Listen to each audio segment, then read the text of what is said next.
Hey guys, this is Cam for 15 and I'm back at it with another video for you guys. And man, they're finally here. The series that we have anticipated since day one. Oh my goodness. Since it was announced, we've been waiting for this for so long. And I'm glad to say that ReZero Season 2 is here and ReZero is back. Um, all I gotta say is it was a blast to watch this episode and be reintroduced into the ReZero world with sadly what took place in this episode, but hey, I digress. You know, let listen, ReZero, and I know I haven't done a review of ReZero Season 1 on my channel, but my thoughts on ReZero was when I watched it actually a few months ago, I wanted to see what was so good about it, and then I was just blown away. Just all these emotional moments and the fact of how is Subaru gonna get out of this, you know, little problem, and stuff like that. And yeah, it was crazy. Now, before I do the review, obviously for people who have accounts to Verve and Crunchyroll, one, you need a premium account, but two, I feel so bad for you guys.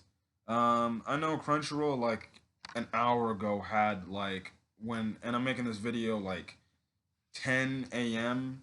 But at like around 8 o'clock, I'm guessing it went on Crunchyroll, but Verve didn't get it till like 9:30 or something like that. So, all I just gotta say, and then I heard like Verve and Crunchyroll were crashing and stuff like that. I just gotta say this. If anything, this is like my little mini rant of the video, and the inability for Crunchyroll and Verve to not have their servers prepared for, say, an anime that people have been waiting for. Listen, you should be prepared. And heck, if this is a sign for things to come in SAO, because SAO is the next big anime coming out, um, make sure your servers are ready to go before Saturday when SAO releases, because for the most part, I was pretty upset that Crunchyroll has it and then Verve for some reason does not have the thing. And then I'm going on Twitter seeing the issues of having people saying like, "Oh, I have a premium account, but it's saying I don't." And listen, this took me back to the time back when Dragon Ball Super was still airing, back when it was Goku versus Jiren for the very first time, which was the episode 109, 110 special, when Crunchyroll like literally crashed upon itself and couldn't do anything. Um, like I don't know. Like we're in a day and age where listen, these servers should not be crashing because you have a certain amount of people logging in at one time. If it works, if it doesn't work for ReZero, and there's like, issues when it comes to the websites crashing and stuff like that, or servers being down. Okay, I don't understand. Like I said, these anime streaming companies need to always understand and be prepared that hey, this is a big anime people have been waiting for. Make sure your servers are intact so they don't go haywire and then people start complaining and then they put us in your Twitter mentions and saying what the hell's going on. I know, that's just life, but I'm just saying you should have your things ready. If anything, they should have been prepared for this, knowing how much people were hyped for ReZero Season 2. So that's kind of my little mini rant on the whole issue because I was pretty upset that I couldn't access ReZero Season 2 until literally like 9:30 and stuff like that. I actually watched it, somewhere else earlier, before it even came out on Verve. So yeah. Anyways, let's get into the video, the episode. Now, I was actually hoping and praying that we would get like a 48-minute episode, an hour long episode of ReZero, but no, we don't. We get a 28-minute long episode, which is still pretty long. So, anyways, we leave off from way after the battle with Betelgeuse and everything. Now, this is the scene they show, I believe, from the director's cut of ReZero.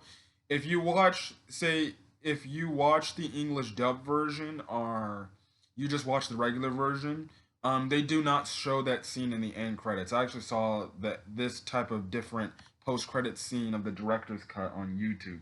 But essentially, this is what it is. And essentially, it's Amelia saying to Subaru, who is Rem, and stuff like that. So that was directly from the director's cut with a little bit of added stuff in there, I believe. Um, then we cut to Ram actually, and Ram's just looking a little bit depressed because obviously she is worried about Subaru because she kind of let him go and stuff like that.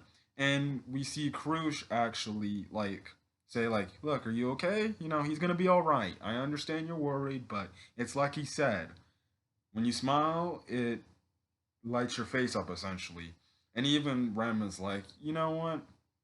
Even you too, when you smile, it makes you look better and stuff like that." So, you know, things like that. I do love Krush.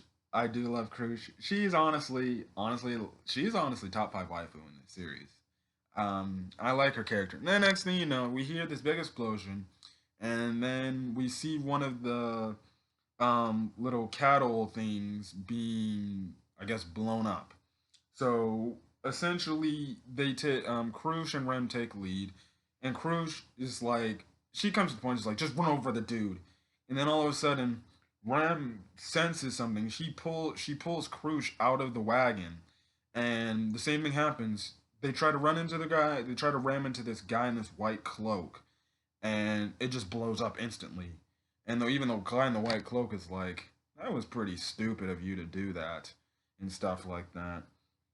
So yeah, and then so you and I'll just tell you this: this scene is very gory. There is like somebody with a lost limb. Heck, Cruz goes in for an attack after questioning this person, and let's just say the dude gets a little bit upset, and I don't know what he does, but he does some kind of force. He does some kind of force power, some kind of like air pressurized move or something like that, which literally is strong enough to rip off Crucius' arm, and it does.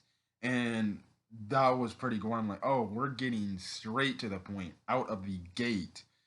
Um, so yeah.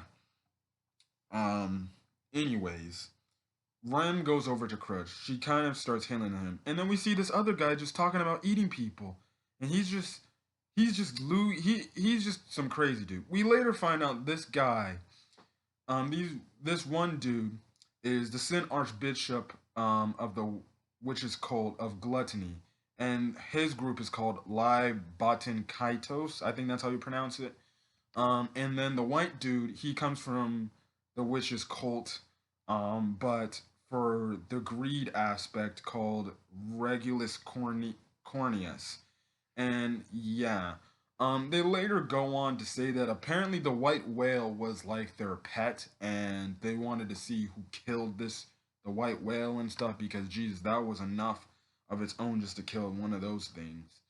Um, next thing you know, Rem stands up with her freaking, I don't even know what you call it, her little freaking spiky ball thing, and her, I guess you can say her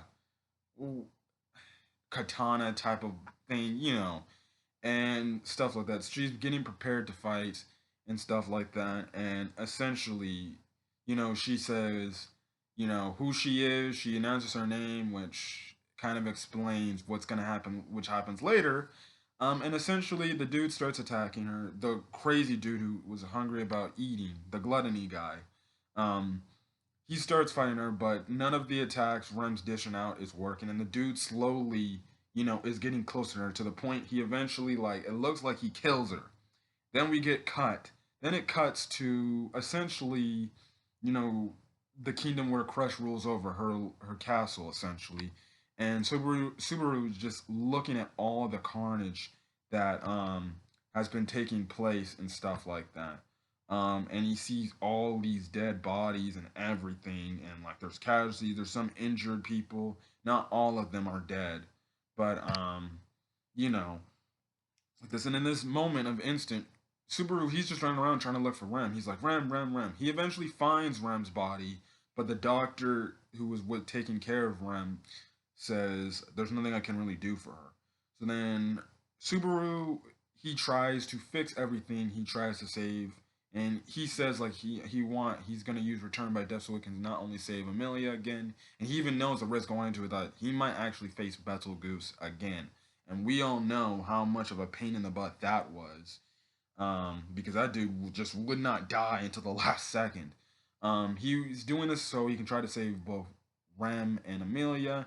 When I was watching this, like, there's no way you can do it. It's gonna be probably like one of those things where it's like, well, it's gonna be like, well, you gotta let one go and the other one, live. One of those things. But when he uses Return by Death, it actually fails on him, and he actually goes back to the area when the episode first started off, when he's in the carriage with Amelia, and he just asks Amelia like, Rem, do you know Rem? And Mil's like, who's Rem? And, so this is, I guess you can say, his new save point where he can't, wherever he used Return by Death, he just locks right back into this position after the fight with Betelgeuse and when they're on their way to Crucia's kingdom.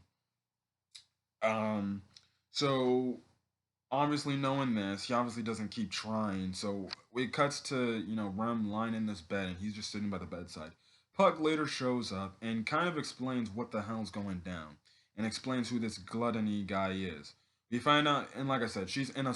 We find out she's not dead. She's actually in a slumber, like some kind of deep sleep. Like, I guess you can say a coma, essentially. And Puck says the dude who did this to her is Gluttony, and essentially because of what he did, he managed to take her memories and even her name away. And he says the Gluttony guy, can essentially eat someone's name and memories, which makes people forget about him. So essentially, it's like the white whale with, like, how I guess you could say killing the person, because the body clearly is still there. So I'm guessing they're gonna have to go after this Gluttony guy and beat him to get the memories back and even the name back. And like I said early in the review, it explains why people forgot about Rem, because one, she said her name to the guy, and that's probably what happened. Um, you know, Memories got taken as well as her name and stuff like that. Now, Puck's like, listen, don't push yourself too hard, but also, make sure you take care of Amelia for me. Or, the same old thing he's been saying in, like, see back way back in season one. Now, Subaru kind of walks out of, the room where Rem's at, and we actually see Crush. Now, I don't know why, but they tried to freaking hide her. They tried to hide her face, even though you can clearly see her green hair. Um, but Crush is still alive. The thing is, she forgot her memories. So all her memories are gone, essentially. And now what it seems like most people, what happened to most people. Most people who survived this attack forgot their memories, essentially, and they can't remember anything. Now it cuts to a thing where it's like a meeting between Felix, Krush, Subaru, Amelia, and then I forgot the butler guy's name. But Felix later goes on, and I think this is a lot where a lot of people probably started to hate on Felix. Now Felix says the reason why the witches cult is doing all of this is because Amelia is being in the selection, and they want to kill her essentially, and she kind of wants to um, get rid of the alliance because it's a way to protect Krush and make sure she's okay and safe. Now the butler, he's totally against this, all breaking off the alliance. Even Subaru, but even before Felix brings this up, um, Subaru kind of lashes out at Felix by saying like, you can't judge Amelia for what she's doing. Like, listen, you know, this was an attack that essentially, you know, stuff like, this is an attack that just happened out of the blue and we didn't even know after we finished. And you're gonna sit here and blame Amelia for this because they might be after her. He's like, and stuff like that. And look, and Crush eventually, tells Felix like, listen, I may not remember what's going on, but be quiet. Felix, apologize for what you said. So Felix later apologizes. for the things she said. And then essentially, that was the thing. So I wonder, people probably got hated on Felix because that was the one thing about season one that was always a thing, is the fact that everyone was hating on Amelia. And we all know Subaru will defend Amelia to legit the core, and stuff like that. Now, Amelia does bring the fact, like, look, we'll talk it over with Roswell about this whole situation going on, in the sanctuary with Rom and everything else. Now, the last scene in the episode is a pretty emotional scene. It's a really good, Subaru Amelia scene. And essentially, um, you know, obviously just looking, Subaru's still in the same room as Rem. Amelia comes in and she kind of requests, Subaru, like, get some sleep because obviously he's been through a lot today. But Subaru, he just feels like he can't find time to sleep and stuff like that. And essentially, this is where Amelia kind of says, like, you've done so many nice things for me. Now it's time I want to do something nice for you. And essentially, she says she wants to carry on the same amount of burden as Subaru's carrying on for this predicament and stuff like that. And there was a part where Subaru, is like, look, could you turn away? Because I think I'm about to cry now. And then he starts essentially blowing his eyes up, but then Amelia kind of, goes up from behind him and kind of hugs, puts her arms around his, I guess you can say his neck. And she kind of just, comforts him and, is what is, kind of just, I guess you can say, petting his hair or caressing his head. And she said, and essentially she kind of says, we'll do this together. So it was a nice little moment between the two because we know for the longest time Amelia always wanted to help out Subaru, and because she feels guilty that Subaru always helps her. So yeah, we're gonna see what Amelia will be able to do in assisting Subaru with this thing. And like I said, the episode kind of ends off with Subaru promising that he will get, you know, back at the person who did this to Rem and save Rem, and in his way, saying your hero will come for you, which I still think is sweet. I'm honestly, if you ask me what shipping bandwagon I'm on, I do like the Ram. I do love the Ram Subaru relationship more than the Subaru Amelia relationship, but I'm still cool with the Subaru Amelia relationship. It's just I like Rem a lot more.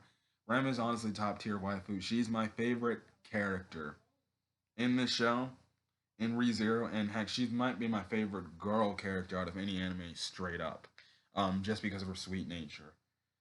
So it seems like they're going to have to confront the Witch's cult to try to get back Rem's memories. But this was a good episode, and I can't wait for next week. Now, listen, guys, just one more thing to also say before I end off the video. ReZero Season 2 is going to be split up into two different parts. We're going to get the first 13 episodes, I believe, of Season 2, and then we'll actually have to wait till like January of next year to see the back half of the season. So, this is only going to be the ReZero reviews will only be going on for 13 weeks essentially, and then we'll have to wait till January 2021 to essentially see the back half of the season and see how the season concludes. But other than that, it was a really good episode, and I'm happy that ReZero is back. So if you like this video, leave a like. Put in the comment section your thoughts on the episode, and if you had any problems when it came to Crunchyroll or Verve, I would love to hear those stories too. As well as hit the subscribe button if you want to get more ReZero reviews. So till then, guys, I'm gonna get out of here. I'm gonna catch you guys on the next video. So till then, peace.